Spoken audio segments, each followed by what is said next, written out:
میں بلا کسی تاخیر و تمہید کے حضرت مولانا محمد آصف صاحب قاسمی دعوت برکاتہ کو ان 4 مصروں کے ساتھ زحمت دینا چاہتا ہوں کہ اللہ کی قسم میں رہا رحمتوں کے ساتھ، اللہ کی قسم میں رہا رحمتوں کے ساتھ، میں جتنی دیر بیٹھا رہا حافظوں کے ساتھ،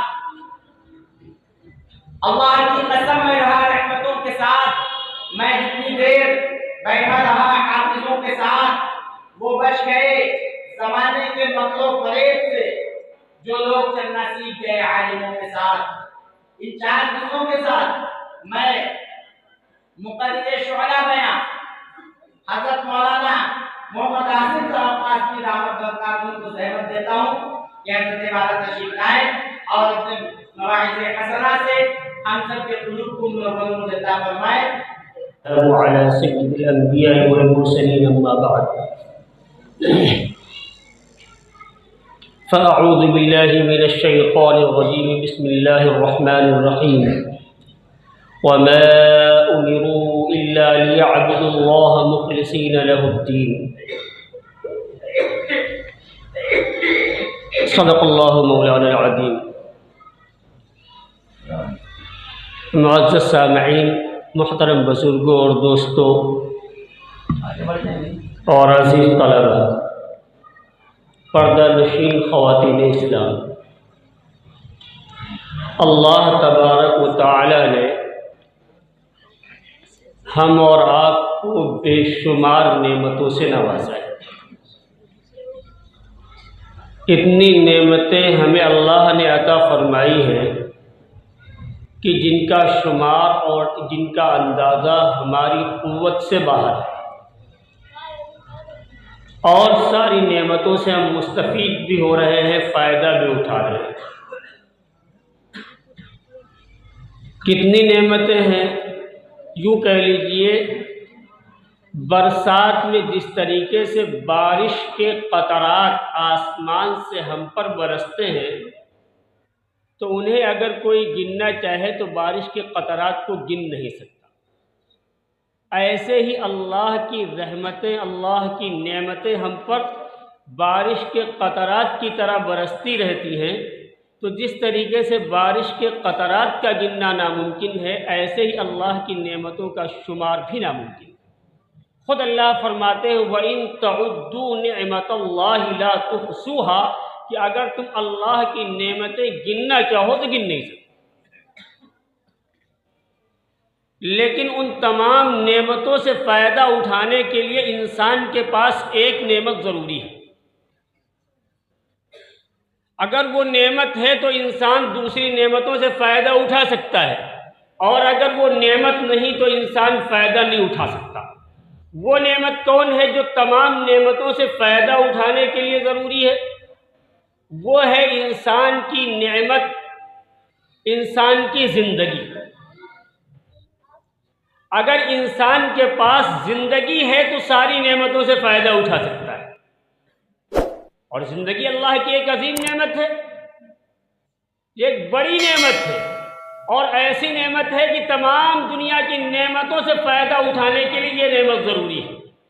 پانی اللہ کی نعمت ہے، کھانا نعمت ہے، لوگوں سے ملنا جلنا اور ان سے فائدے اٹھانا یا فائدے پہنچانا اللہ کے انعامات تھے، لیکن ان ساری نعمتوں سے فائدہ اٹھانے کے لیے انسان کے لیے زندگی ضروری ہے۔ اگر زندگی نہ ہو تو دنیا کی کسی بھی نعمت سے آدمی فائدہ نہیں اٹھا سکتا۔ بھائی پانی سے ہم فائدہ اٹھا رہے ہیں اس لیے کہ زندہ ہے، کھانا ہم کھا رہے ہیں اس لیے کہ زندہ ہے، دوسری اللہ کی دی ہوئی نعمتوں سے ہم مستفید ہو رہے ہیں اس لیے کہ ہمارے پاس زندگی ہے۔ خدا نخواستہ جن نعمتوں سے ہم فائدہ اٹھا رہے ہیں، اگر وہ ساری نعمتیں موجود ہوں اور ہماری سانس رک جائے، ساری نعمتیں ہمارے لیے بیکار ہوگی، کسی نعمت سے ہم فائدہ نہیں اٹھا سکتے۔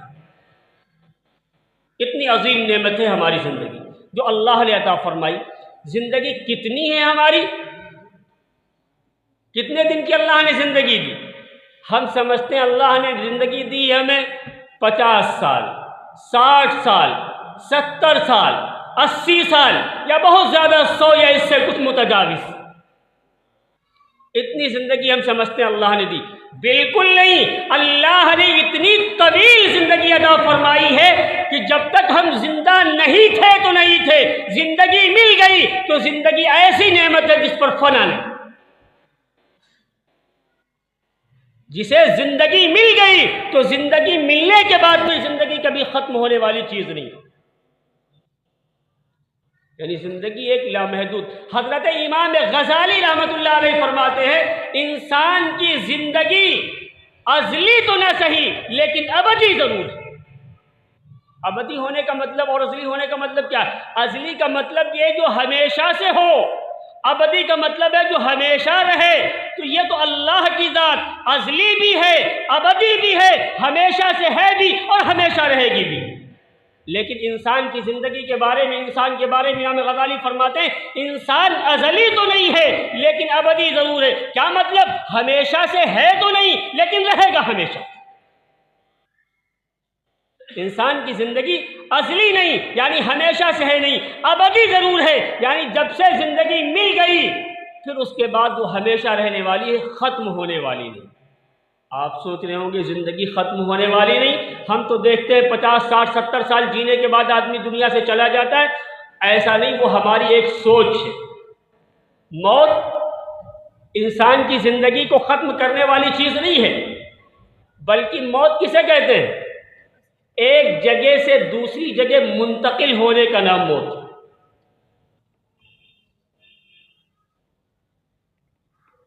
اور یہ انتقال ایک جگہ سے دوسری جگہ ہونا، ایک عالم سے دوسری جگہ ہونا، یہ صرف دنیا میں آنے کے بعد نہیں ہے، بلکہ یہ تو جب سے ہمیں زندگی ملی ہے تب سے سلسلہ چلا آ رہا ہے۔ بھائی موت کو حدیث میں کیا کہا گیا ہے؟ ایک حدیث میں ہے کہ اللہ کے رسول نے فرمایا کہ مومن کے لیے موت ایک عطیہ اور ایک تحفہ ہے، یعنی زندگی فنا ہونا موت نہیں ہے بلکہ مومن کے لیے ایک تحفہ ہے۔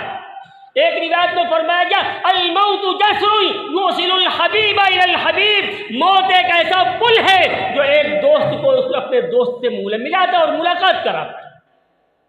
تو معلوم ہوا زندگی فنا نہیں ہوتی بلکہ ایک جگہ سے ہمارا انتقال دوسری جگہ ہوتا ہے، اور یہ سلسلہ کب سے چلا آ رہا ہے؟ آدم کو اللہ نے اپنے دست قدرت سے پیدا فرمایا، پیدا فرمانے کے بعد عالم الست میں ہمیں جمع کیا تھا۔ عالم الست میں جب ہمیں جمع کیا، کیسے جمع کیا؟ آدم علیہ السلام کو لایا گیا، اللہ نے آدم کی کمر پر داہنا ہاتھ مارا تو آدم کی تمام وہ اولاد حضرت حق جل مجدہ کے ہاتھ مارنے پر نکل آئی جو قیامت تک آنے والی تھی اور جنتی تھی۔ اس کے بعد اللہ نے اپنا بایاں ہاتھ مارا تو بایاں ہاتھ مارنے کے بعد تمام آدم کی اولاد جو قیامت تک آنے والی تھی اور جہنمی تھی وہ نکل آئی۔ گویا کہ نیک اور بد سارے کے سارے عالم الست میں جمع ہو گئے۔ کیسے جمع ہوئے؟ کوئی صف بندی نہیں بلکہ ایک بھیڑ تھی، جیسا کہ بازار ہوا کرتا ہے۔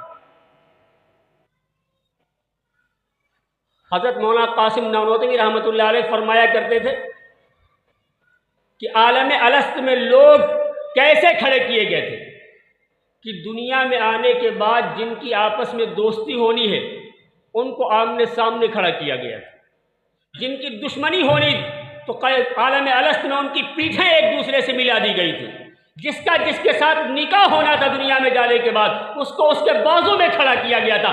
گویا کہ رشتے، دوستی، دشمنی، یہ ساری چیزیں جو آج دنیا میں ہو رہی ہیں عالم الست میں طے ہو چکی۔ تو اس طریقے سے ایک بھیڑ جمع ہو گئی تھی قیامت تک آنے والے تمام انسانوں کی۔ وہاں پر اللہ نے ہم سب سے ایک عہد لیا تھا۔ کیا عہد لیا تھا؟ اللہ نے فرمایا الست بربکم، کیا میں تمہارا رب نہیں ہوں؟ کیا میں تمہارا پالن ہار نہیں ہوں؟ کیا میں تمہارا پروردگار نہیں ہوں؟ بیک زبان ہو کر کے ساری کائنات نے کہا تھا بلا، کیوں نہیں، آپ ہمارے رب ہیں۔ تو جب آدم کی کمر سے ہم نکالے گئے تھے، جاندار تھے، وہاں ہم سے عہد الست لیا گیا، وہاں ہمیں زندگی ملی تھی، وہاں سے ہماری زندگی شروع ہوئی، وہاں سے زندگی شروع ہوئی۔ اس کے بعد ہمیں منتقل کیا گیا آدم کی کمر سے ہمارے باپ کی صلبوں میں، باپ کی سلبوں سے منتقل کیا گیا ماں کے رحم میں، رحم مادر سے ہمیں دنیا میں بھیجا گیا، دنیا سے ہمیں عالم محشر میں عالم برزخ جانا ہوگا، عالم برزخ کے بعد عالم حشر جانا ہوگا، عالم حشر کے بعد پھر ہمیں ہمارے لیے جنت یا جہنم کا فیصلہ اللہ جو بھی کریں گے وہ ہماری زندگی گزرنی ہے۔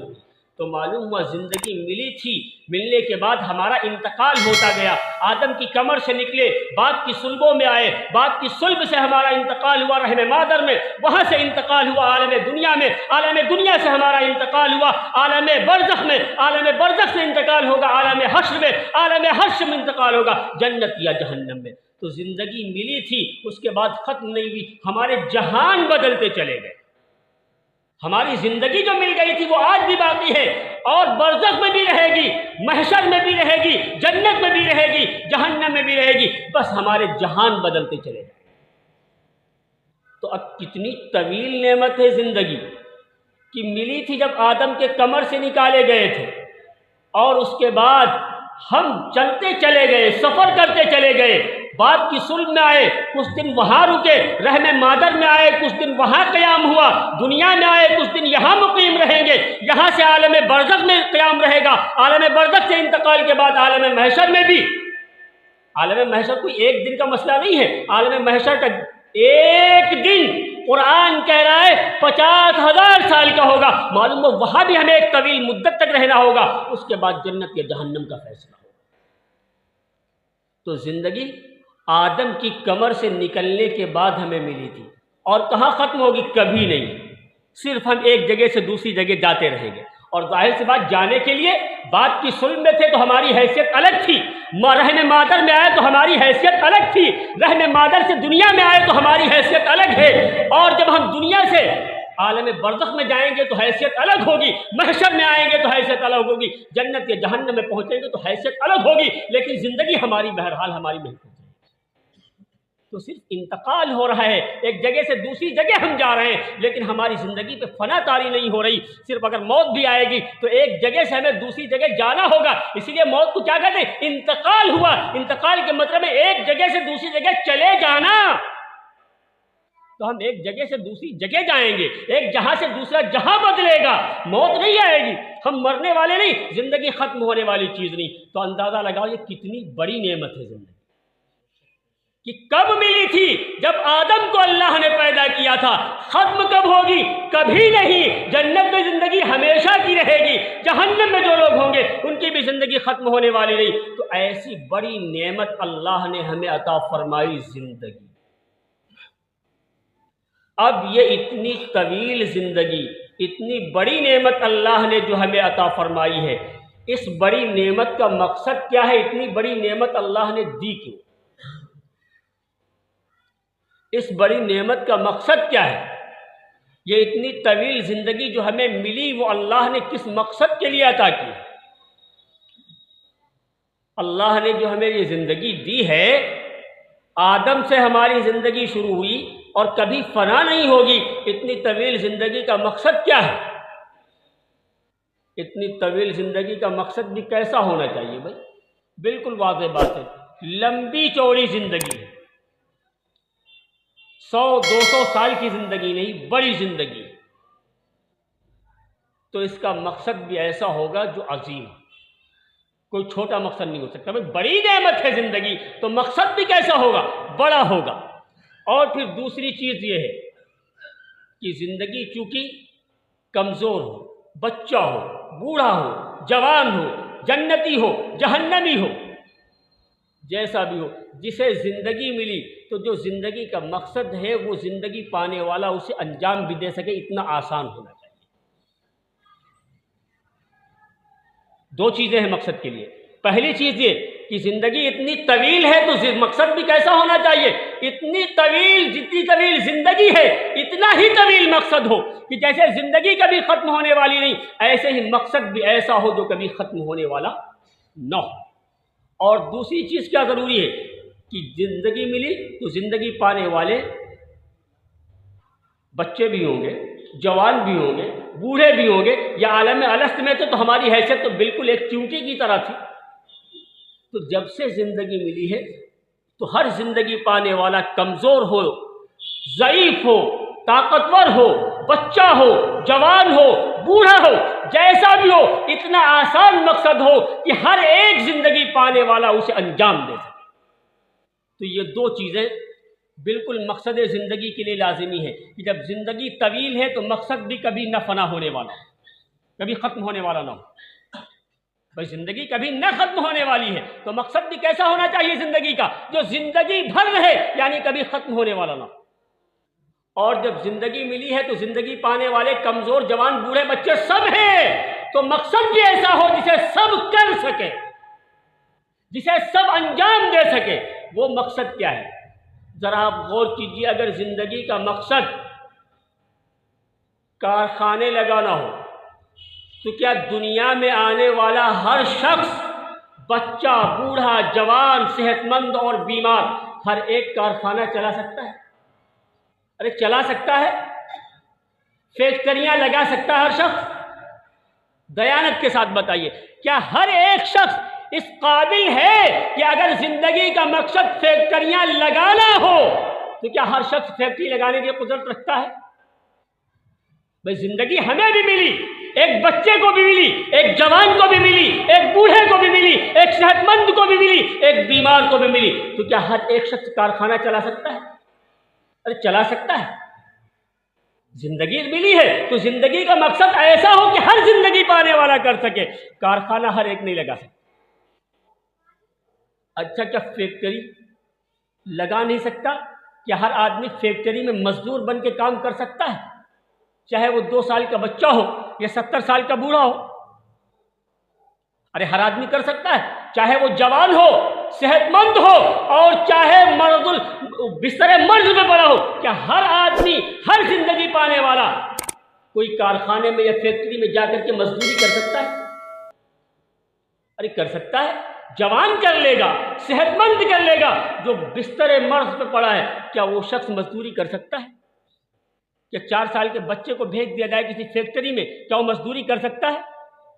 تو معلوم ہوا کارخانے اور فیکٹریاں لگانا یہ ہر ایک زندگی پانے والے کے بس کا نہیں۔ کسی فیکٹری میں جا کر کے مزدوری کرنا، کسی کارخانے میں جا کر کے کام کرنا، یہ ہر ایک زندگی پانے والے کے بس کا نہیں۔ یہ ہے ہر ایک کے بس کا؟ ارے آپ خود بتائیں، ہر ایک کے بس کا ہے؟ نہیں ہے۔ لہذا معلوم ہوا نہ تو کارخانے اور فیکٹریاں زندگی کا مقصد ہو سکتی ہیں، اور نہ ہی فیکٹریوں میں کام کرنا اور کارخانوں میں جا کر کے مزدوری کرنا یہ زندگی کا مقصد ہو سکتا ہے۔ کیوں؟ اس لیے کہ اگر یہ زندگی کا مقصد ہوتا تو ہر زندگی پانے والا اسے کر سکتا، لیکن ہر ایک زندگی پانے والا اسے نہیں کر سکتا، تو معلوم ہوا یہ زندگی کا مقصد نہیں ہو سکتا۔ اچھا اگر زندگی کا مقصد آ کر کے زمین میں ہل چلانا اور غلہ پیدا کرنا ہوتا، مان لو تھوڑی دیر کے لیے کاشتکار محنت کرتا ہے، غلہ پیدا کرتا ہے، باغات میں محنت کرتا ہے، پھل ہمیں دیتا ہے، دنیا کو کھلاتا ہے، تو اگر زندگی کا مقصد یہ کاشتکاری ہو تو ایسا ہونا چاہیے کہ ہر ایک کاشتکاری کر سکے، لیکن کیا ہر زندگی پانے والا کاشتکاری کر سکتا ہے؟ کھیتی باڑی ہر ایک کے بس کا ہے کہ 2 سال کے بچے کو بھیج دیا جائے وہ بھی ہل چلائے گا، 70 سال کے بوڑھے کو بھیج دیا جائے وہ بھی ہل چلائے گا؟ ارے کر سکتا ہر ایک؟ نہیں۔ معلوم ہوا کھیتی باڑی، کاشتکاری، غلہ پیدا کرنا، ہل چلانا یہ زندگی کا مقصد نہیں ہو سکتا۔ کیوں؟ اس لیے کہ اگر یہ زندگی کا مقصد ہوتا تو ہر ایک زندگی پانے والا اسے انجام دیتا، لیکن ہر زندگی پانے والا اسے انجام نہیں دے سکتا، تو معلوم ہوا کاشتکاری زندگی کا مقصد نہیں ہو سکتا۔ اچھا پھر زندگی کا مقصد کیا؟ جیسے کہ عورتوں کے لیے یہ ہے کہ وہ گھر کا نظام دیکھیں، زندگی ان کی گھر کے نظام کو سنبھالنے میں اور دیکھنے میں، اسے انجام دینے میں گزر جاتی ہے۔ مردوں کی زندگیاں ان کی دکانوں پہ یا ان کے کاروبار میں گزر جاتی ہیں۔ وہ اپنا زندگی کا مقصد یہی سمجھ رکھتے کہ زندگی کا مقصد ہے تم کماؤ، عورتوں کی زندگی کا مقصد ہے وہ بچوں کو دیکھیں، ان کا انتظام کریں۔ اگر زندگی کا مقصد یہ ہوتا تو عورت میں بھی زندگی ہے، مرد میں بھی زندگی ہے۔ ایک مرد جس طریقے سے دکان چلاتا ہے ایسے عورت بھی دکانداری کر سکتی، یا جس طریقے سے عورت گھر کا نظام دیکھتی ہے اور جو امور خانگی وہ انجام دیتی ہے، انسان بھی، مرد کو بھی زندگی اللہ نے دی، وہ سارے کام جو ایک عورت گھر میں رہ کے کرتی ہے مرد بھی ان کے کرنے کی قدرت ہے، لیکن مرد و عورتوں کے کام بھی جدا ہے۔ جو کام عورتیں کر سکتی ہیں مرد انہیں بخوبی انجام نہیں دے سکتا، اور جو مردوں کے کام ہیں عورتیں انہیں بخوبی انجام نہیں دے سکتی، جبکہ زندگی دونوں کو ملی ہے تو مرد عورت کا امتیاز کیسا؟ جو کام مرد کر سکتا تھا وہ عورتیں بھی کر سکتی تھی، جو عورتیں کر سکتی تھی وہ مرد بھی کر سکتا تھا، لیکن ایسا نہیں، تقسیم کار بھی ہے، بہت سے وہ امور ہیں جنہیں مرد تو انجام دے سکتا عورتیں نہیں انجام دے سکتی ہیں، اور جو بہت سارے کام وہ بھی ہیں کہ عورت تو انجام دے سکتی اور مرد انجام نہیں دے سکتی، جبکہ زندگی دونوں کو ملی ہے۔ پھر اگر ایک عورت کر سکتی ہے تو مرد کیوں نہیں کر سکتا؟ زندہ عورت بھی ہے، زندہ مرد بھی ہے، اور بہت سارے کام جو مرد کر سکتا عورت نہیں کر سکتی ہے۔ کیوں نہیں کر سکتی؟ کیوں؟ اس لیے کہ زندگی اسے بھی ملی، لیکن دونوں میں سے ایک کر رہا دوسرا نہیں کر رہا۔ کیوں؟ معلوم ہوا کہ عورتوں کے گھر کا نظام دیکھنا یہ زندگی کا مقصد نہیں، مرد کو باہر کے امور کو انجام دینا یہ زندگی کا مقصد نہیں۔ اگر زندگی کا مقصد یہی ہوتا تو سارے لوگ اسے انجام دے سکتے جنہیں زندگیاں ملی، لیکن ایسا نہیں کہ ہر ایک زندگی پانے والا سارے کام انجام نہیں دے سکتا۔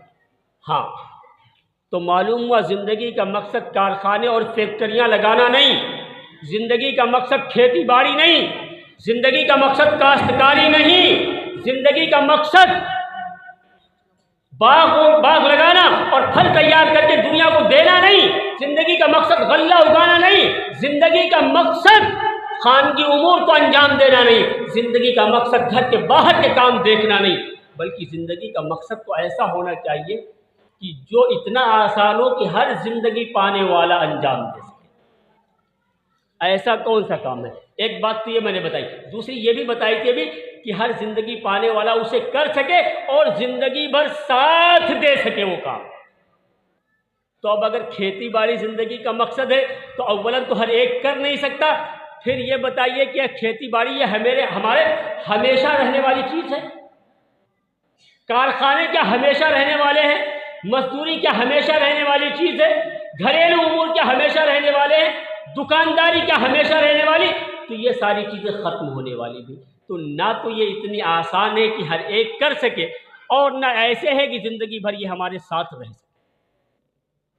پھر زندگی کا مقصد کون ہے ایسا کہ جسے ہر زندگی پانے والا کر سکے اور ہر ایک کر سکے، اس کے ساتھ ساتھ وہ زندگی بھر کر سکے؟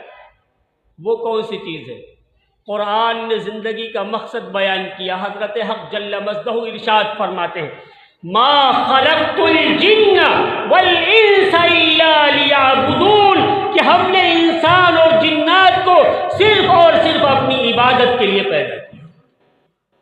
دوسری جگہ اللہ نے ارشاد فرمایا، وما امروا الا لیعبدوا اللہ مخلصین لہ الدین حنفاء، کہ انسان کو عبادت خداوندی کے سوا کوئی حکم نہیں دیا۔ تو معلوم ہوا زندگی کا مقصد کارخانے اور فیکٹریاں نہیں، یا ان میں کام کرنا نہیں۔ کیوں؟ یہ ایسے کام نہیں جو زندگی بھر رہ سکے اور ہر ایک زندگی پانے والا انہیں کر سکے۔ اللہ نے زندگی کا مقصد بتایا کہ زندگی کا مقصد ہماری عبادت ہے۔ اب یہ زندگی کا ایسا مقصد ہے جو زندگی بھر رہنے والا ہے اور ہر ایک اسے کر بھی سکتا ہے، یا نہیں کر سکتا ہے؟ اپنے انداز میں عبادت اللہ کی ایسی ہے کہ اسے عالم الست میں بھی انجام دینے کی انسان طاقت رکھتا تھا۔ جب سے زندگی ملی تب سے اس کے اندر عبادت کی صلاحیت تھی اور کر رہا تھا، اور جب تک یہ زندگی رہے گی تب تک یہ اللہ کی عبادت کرتا رہے گا۔ عالم الست میں جب آدم کی کمر سے نکالے گئے تو کیا ہم نے عبادت نہیں کی اللہ کی؟ اللہ سوال کر رہے ہیں، الست بربکم، کیا میں تمہارا رب نہیں ہوں؟ وہاں بھی ہم اقرار کر رہے ہیں، بلا، کیوں نہیں؟ ہم نے اللہ کی ربوبیت کا اقرار وہاں کیا یا نہیں کیا؟ اللہ کی ربوبیت کا اقرار، اللہ کے رب ہونے کو ہم نے مانا، اللہ کے پالنہار ہونے کو ہم نے تسلیم کیا۔ کب؟ جب ہم بالکل بے حیثیت ایک چونٹی کے برابر تھے، اس وقت بھی ہم نے اللہ کی عبادت کی۔ کیوں؟ اس لیے کہ اللہ کی عبادت اس وقت اقرار ربوبیت کے علاوہ اور کوئی تھی نہیں، وہاں صرف اتنی ہی اللہ کی عبادت تھی کہ آپ اللہ کو رب مان لیں۔ نماز فرض نہیں تھی، لہذا نماز پڑھنا اس وقت عبادت نہیں تھا، صرف اللہ کو رب ماننا اس وقت عبادت تھا۔ لہذا ہم نے عالم الست میں آدم کی کمر سے نکلتے ہی اللہ نے سوال کیا، ہم سے اقرار مانگا، ہم نے اللہ کی الوہیت کا اور اس کی ربوبیت کا وہاں اقرار کر لیا۔ تو اس وقت بھی ہم اللہ کی عبادت کی طاقت رکھتے تھے، اور کسی بچے بوڑھے جوان نے نہیں، بلکہ بیک زبان ہو کر کے ساری کائنات نے اللہ کو رب مانا۔ تو ہر ایک نے وہاں بھی اللہ کی عبادت کی۔ اچھا، دنیا میں آنے سے پہلے، دنیا میں آئے کچھ نہیں کر پا رہے تھے، لیکن اللہ کی عبادت ہماری زبان نہیں نکل رہی تھی، اس وقت بھی ہم اللہ کا ذکر کرتے تھے، ہمارا رونا بھی اس وقت اللہ کی عبادت تھا۔ زندگی مل گئی، دنیا میں ہے، کسی قابل ہو گئے تو عبادت کرتے ہیں، جو احکامات اللہ نے سکھائے ان پر عمل کرنے کی طاقت ہر بچے بوڑھے جوان میں ہے۔ بھائی نماز پڑھنے کو فرض کر لیجیے آپ، یہ ایسی عبادت ہے کہ جسے ہر ایک کر سکتا ہے؟ نہیں، انداز بدل سکتا ہے لیکن ہر ایک کر سکتا ہے، کیونکہ نماز جس حال میں فرض ہے تو سارے لوگوں پر ایک طرح سے فرض نہیں ہے۔ بھائی حکم کیا ہے؟ اگر آپ نماز میں کھڑے ہونے کی طاقت رکھتے ہیں تو فرض اور واجب میں قیام فرض ہے ہم پر، کھڑے ہو کر نماز ہی ہوگی ہماری درست، بیٹھ کر اگر فرض نماز پڑھے قیام پر قادر ہونے کے باوجود ہمارا فرض ادا نہیں ہوگا۔ فرض نماز میں قیام فرض ہے اس شخص پر جو کھڑے ہونے کی طاقت رکھتا ہے، اس کی فرض نماز بیٹھ کر درست نہیں ہوگی۔ نوافل میں بیٹھ کر پڑھنے کی اجازت ہے، فرائض میں نہیں۔ لیکن اگر ایک وہ شخص ہے جو قیام پر قادر نہیں، اس کے لیے عبادت کھڑے ہو کر پڑھنا نہیں بلکہ بیٹھ کر پڑھنے کی طاقت رکھتا ہے، تو اس پر نماز بیٹھ کر پڑھنا، قیام اس کے ذمہ نہیں۔ اچھا، ایسے ہی ایک وہ شخص ہے جو قیام پر نہیں قادر، بیٹھنے بھی پر قادر نہیں، اشارے سے نماز پڑھنے پر بغیر رکوع سجدے قادر ہے۔ بوڑھا آدمی بستر پہ کھڑے ہو کر پڑے اشارے سے نماز پڑھ سکتا ہے، وہ نماز پڑھ رہا ہے، وہ بھی عبادت کر رہا ہے۔ تو ایک صحت مند کھڑے ہو کر کے رکوع سجدے کے ساتھ نماز پڑھ رہا ہے، ضعیف آدمی بیٹھ کر یا لیٹے اشارے سے نماز پڑھ رہا ہے، ایک صحت مند بھی عبادت کھڑے ہو کر کے کر رہا ہے، ایک بستر پر پڑا ہوا شخص بھی اللہ کی عبادت کر رہا ہے، بیٹھ کر نماز پڑھنے والا وہ بھی اللہ کی عبادت کر رہا ہے۔ تو ہر ایک دنیا میں آنے کے بعد صحت مند ہو تو کر سکتا ہے، بیمار ہو تو کر سکتا ہے، بچہ ہو تو کر سکتا ہے، بوڑھا ہو تو کر سکتا ہے، جوان ہو تو کر سکتا ہے۔ اچھا کہ جنت میں یہ تو ہر اتنی آسان ہے کہ عالم الست میں چیونٹی کے برابر پہ تھے، اس وقت اللہ کو رب ماننا عبادت تھا، ہم نے رب وہاں مانا۔ دنیا میں آئے، نماز پڑھنا عبادت تھا، زکوٰۃ دینا عبادت تھا، حج کرنا عبادت تھا، روزہ رکھنا عبادت تھا، تو سارے کام دنیا میں ہم کر رہے تھے۔ اگر کہیں روزہ رکھنے کی طاقت نہیں رہی کسی مریض پہ تو اللہ نے فرما دیا اگر مریض کو روزہ رکھنے کی طاقت نہیں ہے رمضان میں تو ہرگز رمضان میں نہ رکھے، جب رمضان گزر جائے اور روزہ رکھنے کی طاقت آ جائے تب وہ روزہ رکھ لے۔ اور اگر کوئی شیخ فانی ہے یعنی روزہ رکھنے پہ بالکل قادر نہیں تو اس کے لیے روزہ رکھنا عبادت نہیں بلکہ اس کے لیے عبادت یہ ہے کہ روزے کا فدیہ دے، یعنی عبادت اس وقت نہیں کرے۔ تو عبادت تو ہر ایک آدمی کر سکتا ہے، بچہ ہے تو کر سکتا ہے، بوڑھا ہے تو کر سکتا ہے، جوان ہے تو کر سکتا ہے، بستر مرض پہ پڑا ہے تو کر سکتا ہے، اتنا آسان ہے۔ اور پھر زندگی بھر رہے گا بھی، یہ زندگی بھر ساتھ رہنے والا یہ مقصد ہے۔ کیسے؟ حدیث میں آتا ہے کہ جنت میں جب جنتی جنت میں پہنچ جائیں گے تو جنتیوں کو اللہ کچھ ایسے کلمات سکھا دیں گے، وہاں نماز عبادت نہیں ہوگی، روزہ رکھنے کا حکم وہاں نہیں ہوگا، زکوٰۃ تم پر فرض نہیں ہوگی، وہاں حج کرنا فرض نہیں ہوگا، وہاں جو کلمات سکھائے جائیں گے اللہ کی طرف سے ان کا ذکر اور انہیں ورد زبان رکھنا ہی اللہ کی عبادت ہوگا۔ تو کچھ کلمات اللہ سکھائیں گے، ایک جنتی وہ کلمات کا ذکر کرتا رہے گا، کلمات کا ورد کرتا رہے گا، تو وہاں بھی عبادت۔ عالم الست میں عبادت کی، دنیا میں آئے تو عبادت کر رہے ہیں، کل قیامت کے دن جنت میں پہنچ جائیں گے وہاں بھی عبادت کا سلسلہ ختم نہیں ہوگا۔ تو عالم الست سے اللہ کی عبادت شروع ہوئی تھی اور کہاں تک جا رہی؟ جنت تک جا رہی ہے کہ جنت میں بھی ایک انسان اللہ کی طرف سے سکھائی گئی تسبیحات کے ذریعے اللہ کی بڑائی بیان کرے۔ تو عبادت ایک ایسی چیز ہے جو جب سے ہم تھے تب سے عبادت نے ہمارا ساتھ نہیں چھوڑا اور جنت تک ہمارے ساتھ جانے والی چیز ہے۔ اور ساتھ ساتھ اتنا آسان ہے کہ مرد بھی کر سکتا ہے، عورت بھی کر سکتی ہے، بچہ بھی کر سکتا ہے، بوڑھا بھی کر سکتا ہے۔ تو معلوم ہوا زندگی جب اللہ نے اتنی طویل دی تو مقصد بھی ایسا دیا جو اتنا ہی طویل ہو کہ زندگی بھر ساتھ رہے۔ اور جب زندگی میں اللہ نے سب کو برابر طاقت نہیں دی، سب کو صحت برابر نہیں دی، تو اللہ نے مقصد بھی یعنی عبادت بھی ایسی فرض کی، ایسا طریقہ سکھایا کہ ایسا مقصد بنایا زندگی کا کہ ہر ایک زندگی پانے والا اسے انجام دے سکے اپنے انداز میں، کمزور اپنے انداز میں، طاقتور اپنے انداز میں، مرد اپنے انداز میں، عورت اپنے انداز میں، بچہ اپنے انداز میں، جوان اپنے انداز میں اور بوڑھا اپنے انداز میں۔ تو معلوم ہوا زندگی کا مقصد دنیا کا کوئی کام نہیں ہو سکتا، کیونکہ دنیا کا کوئی بھی کام آپ اگر دیکھیں گے تو اس قابل نہیں کہ اسے ہر ایک کر سکے، اور اگر پھر غور کریں گے کہ اتنا آسان بھی نہیں کہ ہر ایک کر سکے اور اتنا طویل بھی نہیں کہ ہماری زندگی بھر وہ ہمارا ساتھ دے سکے۔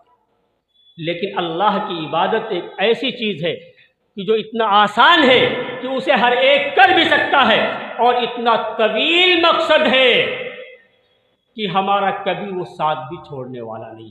تو دوستو، ہماری زندگی کا مقصد دنیا کی تمام چیزیں جو ہماری دنیاوی زندگی کی ضرورتیں ہیں وہ ہماری زندگی کا مقصد نہیں بلکہ وہ ضرورت ہے۔ ہماری زندگی اتنی طویل ہے لہذا مقصد بھی اس کا اتنا طویل ہے جو ہماری زندگی پر ہے، اور زندگی ہماری ہمیشہ رہنے والی ہے، تو مقصد بھی ایسا جو ہمیشہ رہنے والا ہو یعنی کبھی نہ ختم ہونے والا ہو۔ تو اللہ نے جو ہماری زندگی کا مقصد بتایا ہے وہ مقصد کیا بتایا؟ فرمایا وما خلقت الجن والانس الا لیعبدون، کہ ہماری انسانوں کی اور جناتوں کی زندگی کا مقصد جو اللہ نے بتایا وہ کیا بتایا؟ کہ ہم نے انہیں صرف اس لیے پیدا کیا کہ وہ ہماری عبادت ہے۔ تو عبادت خداوندی ہماری زندگی کا مقصد ہے۔ اب ذرا یہ بتائیے، جو شخص اپنے کسی بھی کام کا مقصد فراموش کر بیٹھے، اپنے سفر کا مقصد بھول جائے، آپ کسی ضرورت سے اپنے بچے کو لکھنؤ بھیجیں کسی ضروری کام کے لیے جس میں 50,000 روپے کا خرچہ ہو، اور آپ کا بچہ لکھنؤ تک سفر کرے 50,000 آپ کا مقصد پورا کیے بغیر کہیں جا کر کے شاپنگ میں اڑا دے، اور اس کے بعد بغیر تکمیل مقصد کے آپ کے گھر واپس آ جائے، آپ اپنے بچے کو جس سے بے حد محبت بھی کرتے ہیں، بے انتہا پیار ہے، آپ اس بچے کو عقل مند اور دانش مند کہیں گے یا دنیا کا سب سے بڑا پاگل کہیں گے؟ ارے کیا کہیں گے اسے؟ دنیا کا سب سے بڑا پاگل۔ محبت ہے، لیکن آپ نے 50,000 دیے تھے کسی خاص مقصد کو پورا کرنے کے لیے، وہ مقصد پورا نہیں کیا، 50,000 اڑا کے چلا آیا۔ دوبارہ آپ نے پھر دیے، جاؤ یہ کام کر کے آؤ، پھر وہ کام پورا کیے بغیر وہ رقم اڑا کے چلا آیا، آپ اسے عقل مند کہیں گے؟ ارے کیا کہیں گے اسے؟ عقل مند ہے یا دیوانہ؟ ارے کیا آپ کی نظر میں ہے وہ کہ جو آپ کے کام کے لیے جا رہا ہے، رقم اڑا کے آ رہا ہے، آپ کا مقصد پورا کیے بغیر آ رہا ہے، آپ کی نظروں میں وہ شخص دنیا کا سب سے بڑا پاگل تو ہو سکتا ہے، دانشور نہیں ہو۔ کیوں؟ اس لیے کہ جس مقصد کے لیے سفر کیا تھا وہ مقصد اس نے بھلا دیا ہے، اور دنیا کی دوسری لغویات میں آ کر کے اس نے وہ رقم برباد کر دی۔ آپ اسے پاگل کہتے ہیں، عقل مند نہیں کہتے۔ اب ذرا یہ غور کیجئے، ہم کو اللہ نے اتنا طویل سفر دیا تھا، ایک سفر میں آدم کی کمر سے نکالنے کے بعد ڈالا تھا، جنت ہمارا اصل مقام تھا، آدم کی کمر سے ہمارا سفر شروع ہوا تھا، جنت آخری منزل تھی، تو اتنا طویل سفر تھا، اتنا طویل سفر، اور اس سفر کا مقصد اللہ نے بتایا تھا۔ اللہ نے اپنی عبادت، اس مقصد کو ہم نے بھلا دیا، لغویات میں ہم نے یہ زندگی برباد کی۔ یعنی جس طریقے سے بچے کو رقم دی تھی اپنے ایک کسی کا ضروری کام کے لیے، اس کام کے بجائے دوسری چیزوں میں وہ پیسہ اڑا دیا، آپ نے اسے کہہ دیا کہ ہمارا بچہ بے وقوف ہے، نادان ہے، پاگل ہے۔ اگر آپ کو زندگی ملی اللہ کی عبادت کے لیے، ہمیں زندگی ملی اللہ کی عبادت کے لیے، ہم نے وہ مقصد فراموش کر دیا، مقصد یاد نہیں رکھا، اور دنیا کی دوسری لغویات میں زندگی گزار دی، تو اگر 50,000 کی رقم اپنا مقصد پورا کیے بغیر سفر سے واپس ہونے والا اگر پاگل ہے، اگر وہ دیوانہ ہے، تو اتنی طویل زندگی کا مقصد بھول کر کے، یعنی عبادت خداوندی جو ہماری زندگی کا مقصد ہے، اس مقصد کو فراموش کر کے اگر ہم نے لغویات میں یہ عمر گزار دی، یہ زندگی خراب کر دی، تو ہم سے بڑا کوئی پاگل اور دیوانہ نہیں ہو سکتا۔ کیوں؟ اگر آپ 50,000 دے کر کے لکھنؤ بھیج رہے بچے کو اور وہ مقصد میں نہ خرچ کر کے دوسری تمام لغویات میں خرچ کر کے چلا آتا ہے، تو آپ کی نظر میں آپ کا بچہ عقل مند نہیں ہو سکتا ہے۔ تو ہمیں زندگی مقصد خداوندی عبادت کے لیے ملی تھی، عبادت خداوندی کے لیے، اگر ہم نے یہ مقصد پورا نہیں کیا اور یہ زندگی دوسری لغویات میں گزار دی، تو ہم سے بڑا دیوانہ کون ہو سکتا ہے؟ اپنے آپ کو ہم عقل مند تصور کریں، کہتے رہے یہ ہماری زبان ہے، لیکن حقیقت یہ ہے اگر مقصد زندگی جو کہ عبادت خداوندی ہے اگر اسے فراموش کیا اور لغویات میں زندگی ہم نے گزار دی، رب ذوالجلال کی قسم صرف اپنی زبان پر اور اپنی نظروں میں تو ہم دنیا کے عقل مند ہو سکتے ہیں، لیکن اگر دیانت کی نظر سے دیکھا جائے تو دنیا کے سب سے بڑے پاگل اور ہم دیوانے ہیں۔ مقصد کو بھول کر کے لغویات میں پیسہ پھینکنے والا عقل مند نہیں ہو سکتا بلکہ دیوانہ اور پاگل ہوتا ہے۔ ہم نے اتنی طویل زندگی کا اتنا بڑا مقصد فراموش کر کے لغویات میں زندگی جیسی قیمتی نعمت برباد کر دی، تو ہم کہاں کے عقل مند ہیں؟ اس لیے دوستو ضرورت ہے کہ اللہ نے اتنی قیمتی نعمت زندگی عطا فرمائی ہے، لہذا اس کی قدر کریں، اور ساتھ ساتھ جو مقصد زندگی ہے وہ کیا ہے؟ عبادت خداوند قدوس، لہذا اس زندگی کے مقصد کو فراموش نہ کریں، اسے یاد رکھیں۔ دنیا کمانا ناجائز نہیں، دنیا میں لگنا ناجائز نہیں، لیکن دنیا ہماری ضروریات کی تکمیل کے لیے ہمارے سارے کام ہیں، لہذا ان کو ضروریات کی حد تک رکھیں، زندگی کا مقصد بنا کر کے دنیا میں نہ لگ جائیں، مقصد زندگی عبادت کو سمجھیں، اور اس کے ساتھ ساتھ اور جو دنیا کا کام عبادت خداوندی سے غافل کر دے وہ دنیا ہے ہی کس کام کی جو مقصد بھلا دے۔ لہذا مقصد زندگی کو فراموش نہ کر کے دنیا کمانے میں کوئی حرج نہیں، لہذا کچھ بھی کریں اپنی زندگی کا مقصد یاد رکھے۔ اور زندگی کا مقصد کیا ہے؟ کسی نے کیا کہا ہے؟ میری زندگی کا مقصد تیرے دین کی سرفرازی، میں اسی لیے مسلمان، میں اسی لیے نمازی، تو اسے یاد رکھے۔ وآخر دعوانا